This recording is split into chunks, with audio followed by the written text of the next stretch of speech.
primeiro lugar, é preciso que se compreenda bem, digamos, as circunstâncias deste julgamento. Qual é o crime imputado ao ex-presidente Luiz Inácio Lula da Silva neste julgamento? É muito simples e muito clara a acusação. Haver recebido um apartamento no edifício Solares, no Guarujá, para, em contrapartida, praticar atos com o presidente da República que favorecessem a OAS. Então, isso tudo tem uma definição no Código Penal. Se fosse verdade, o que teria acontecido seria um crime de corrupção passiva. Não é? O agente público, o funcionário público, o servidor público, recebendo vantagem econômica para, em contrapartida a essa vantagem, praticar ou omitir um ato das suas atribuições, do seu ofício, para favorecer alguém. Muito bem. Colocada esta primeira premissa, o que é que os autos demonstraram a respeito, em primeiro lugar, do recebimento do apartamento? Todos nós já conhecemos, já ouvimos dizer assim, só é dono quem registra, não é verdade? Quer dizer, o cidadão, para ser dono de um imóvel, ele tem que ter uma escritura e registrar no registro de imóveis, na circunscrição imobiliária. Muito bem, então a primeira pesquisa que se faz para saber se alguém é dono ou recebeu um imóvel é pesquisar no registro de imóveis. Feito isso no Guarujá, este imóvel, de acordo com os registros oficiais, pertence à OAS. Não pertenceu nunca à família Lula da Silva. Segundo lugar, qual teria sido, então, a forma de recebimento desta vantagem? A denúncia, inicialmente, diz que o Lula recebeu a propriedade desse apartamento. A defesa demonstrou que a propriedade desse apartamento não foi transmitida ao Lula e nem a ninguém de sua família. Então, o que é que passou o juiz de primeiro grau a fazer? Bom, não é bem isso, não é bem a propriedade que ele recebeu o direito de usar o apartamento em nome de um laranja, em nome de um terceiro. Bom, então tá bem, então vamos lá. Ele usou um dia, uma noite, este apartamento? Jamais. Ele nunca teve as chaves deste imóvel chamado triplex. Ele nunca permaneceu lá em situação alguma. Bom, aí então, como ele não recebeu nem a propriedade, nem a posse para usar o apartamento, passou-se no juízo de primeiro grau a dizer, não, ele não recebeu a propriedade, também não recebeu a posse, mas o apartamento foi atribuído a ele. Bom, aí nós da defesa ficamos com uma tarefa indecifrável para resolver. O que é atribuição de um imóvel? Vocês já ouviram falar disso? Eu nunca ouvi falar. Eu tenho 50 anos de exercício da advocacia e nunca ouvi falar em atribuição do imóvel. Como é que é essa história? No Código Civil existe propriedade, existe posse, mas não existe atribuição de imóvel. Enfim, esta acusação feita em relação ao recebimento do apartamento do Lula, eu apelidei de Rigoletto. Sabe por que Rigoletto?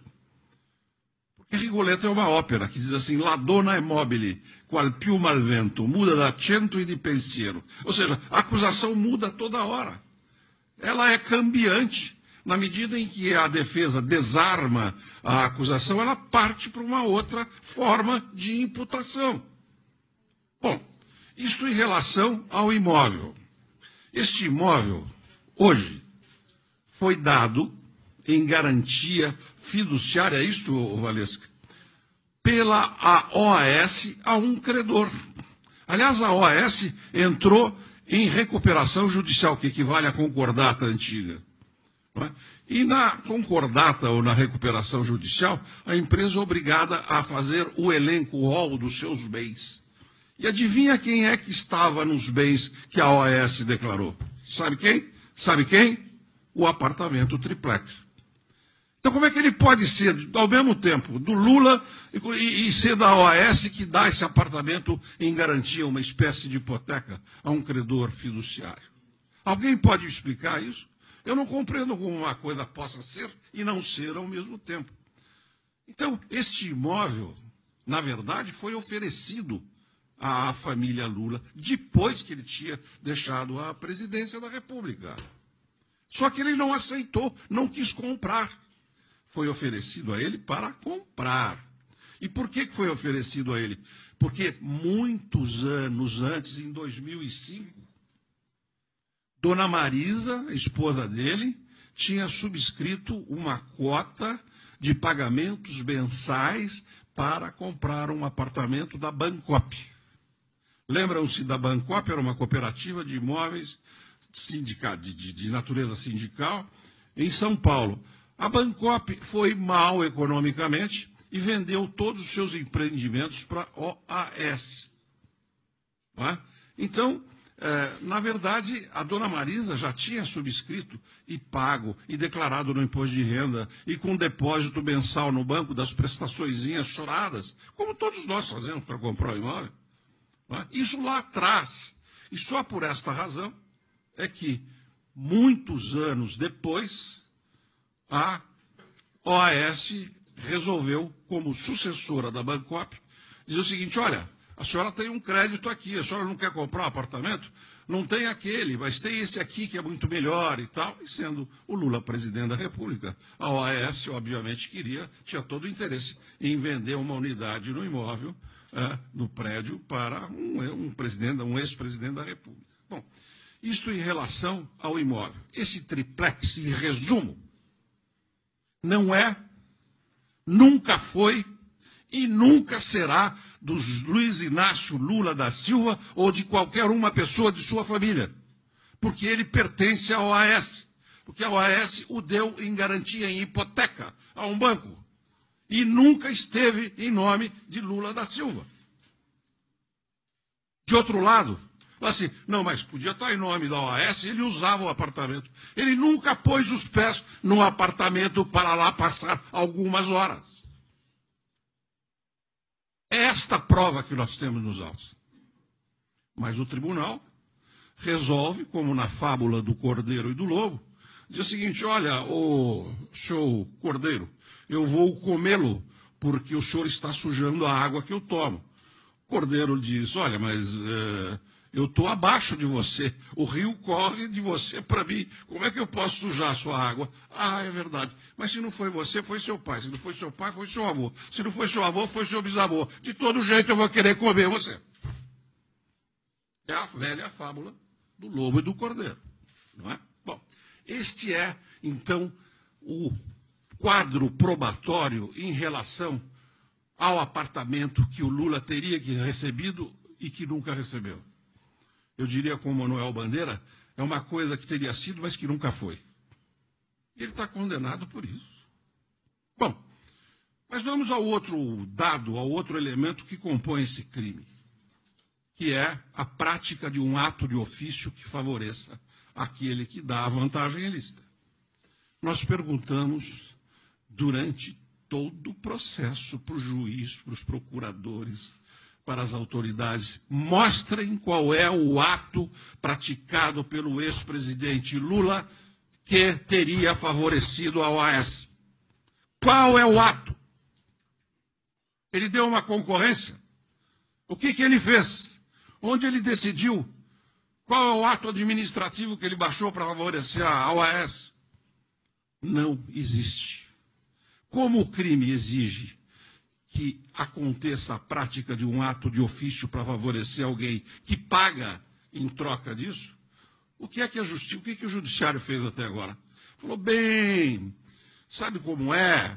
De fato, está escrito aqui no artigo 317 do Código Penal que receber ou solicitar vantagem devida para praticar ato de ofício é crime. Mas, na verdade, nós não precisamos do ato de ofício. Então, a nossa pergunta fica sendo: se o crime diz que é preciso receber uma vantagem indevida, que é preciso haver a prática de um ato de ofício que favoreça aquele que dá a vantagem, e não existe nenhum dos dois, como é que nós ficamos? Nós estamos diante de uma condenação fora acima das provas, com desprezo às provas trazidas aos autos e fora da lei. Porque a lei diz que para acontecer o crime de corrupção ativa é preciso que concorram essas duas situações que eu acabei de expor aos senhores. Isto gera uma grande insegurança jurídica no nosso país, porque nós sabemos que se nós não cometermos um crime, nós nunca seremos punidos pela justiça criminal. Mas agora o que se está vendo é que há punição sem crime. Este é o ponto. Sem a prova de um crime. Então, nós não podemos aceitar isso. A Constituição e a lei é a medida de todas as coisas. Não é a vontade do juiz, não é o que o juiz acha, mas é o que a lei diz, o que a Constituição manda. É isto que deve nos governar. Aliás, o Estado de Direito é isso, né? É o governo das leis e não dos homens. É o governo das leis e não dos juízes. The rule of law. É o governo das leis. Não pode haver homem, mulher, categoria ou função que esteja a decidir acima e fora da lei. Este é o ponto. Então, meus amigos, o que nós temos aqui é uma condenação absolutamente divorciada da realidade probatória arrecadada, coletada, coligida nos autos. Nós temos um crime sem conduta criminosa. Nós temos um crime de resultado econômico sem que tenha havido essa vantagem econômica. Em suma, o que nós temos é um grande vazio e uma grande vontade de condenar. Isso é verdade. Não é? Nós estamos trocando, digamos assim, os parâmetros da lei pelos parâmetros da convicção. Eu estou convencido e tal. Bom, o nosso sistema judiciário, a nossa Constituição, diz que todo processo criminal tem que observar uma fórmula democrática que se chama devido processo legal. E uma das regras do devido processo legal, due process of law, que nós importamos do direito saxônico, qual é essa regra? Não pode haver condenação se não houver prova segura da existência do fato e da culpa de quem está sendo processado. O que nós tivemos, em primeiro grau, foi uma condenação sem prova do fato criminoso, da existência do fato criminoso e de que o acusado, o presidente Lula, tivesse praticado a conduta que a lei descreve como conduta criminosa. E o tribunal hoje, lamentavelmente, sancionou, referendou esta decisão. Nós dela vamos recorrer, seguramente, não vamos aceitar isto, porque nós lutamos muito. Nós lutamos muito para resgatar da ditadura militar a democracia que nós temos. Quando os militares entravam nos tribunais e caçavam os juízes, não eram as associações de juízes que os defendiam. Eu estou falando quando os militares entraram no Supremo Tribunal Federal e caçaram as atribuições judicantes de Evandro Lins e Silva, de Hermes Lima, de Vitor Nunes Leal, no período da ditadura militar. Fomos nós, não as associações de juízes que hoje vivem publicando notas aí, que fomos defender a independência dos juízes por amor à democracia, ao Estado de Direito. Nós, advogados, fizemos isso. O que nós estamos verificando agora é que o autoritarismo não exibe, não veste mais aquela cor verde-oliva dos militares. Parece que o autoritarismo sofreu uma mutação cromática. Ela hoje se veste de preto. Ele hoje está a se vestir de preto. Condenação sem provas é condenação autoritária.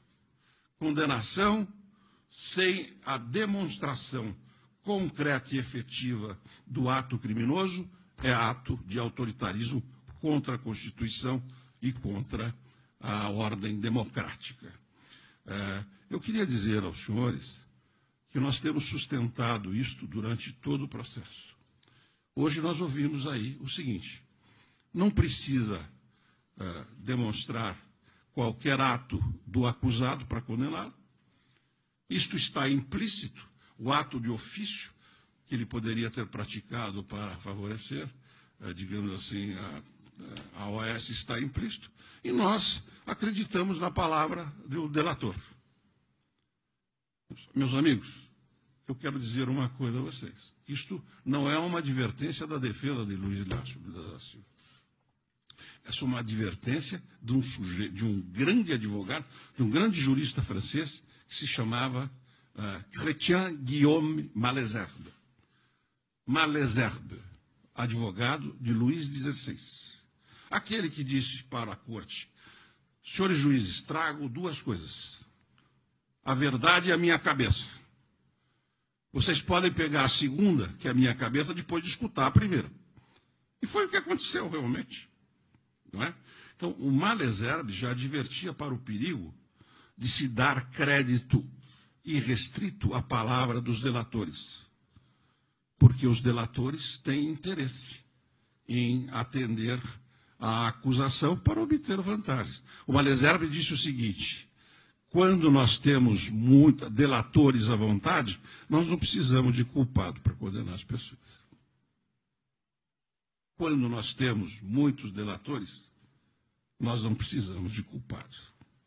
Então, não vejo como se possa lavrar uma condenação como esta contra o ex-presidente Lula. Esse julgamento de hoje será julgado pela história. A história vai ler todas as nossas razões, vai ler todos os nossos livros e vai saber em que circunstâncias se condenou aquele que foi o maior líder popular das Américas, como diz o New York Times de hoje, de ontem. Não é? E então, os que hoje julgam serão julgados. Quem se lembra do nome dos juízes que condenaram Nelson Mandela na África do Sul? Alguém se lembra? Mas todos se lembram de Nelson Mandela. Quem se lembra do nome dos juízes que condenaram Tiradentes no nosso país? Mas todo mundo se lembra de José Joaquim da Silva Xavier, o nosso Tiradentes. Não é? Então, não se iludam. A verdade pode ficar doente, mas ela não morre nunca. E a nossa verdade é a inocência de Luiz Inácio Lula da Silva, o presidente que tirou da miséria 40 milhões de brasileiros.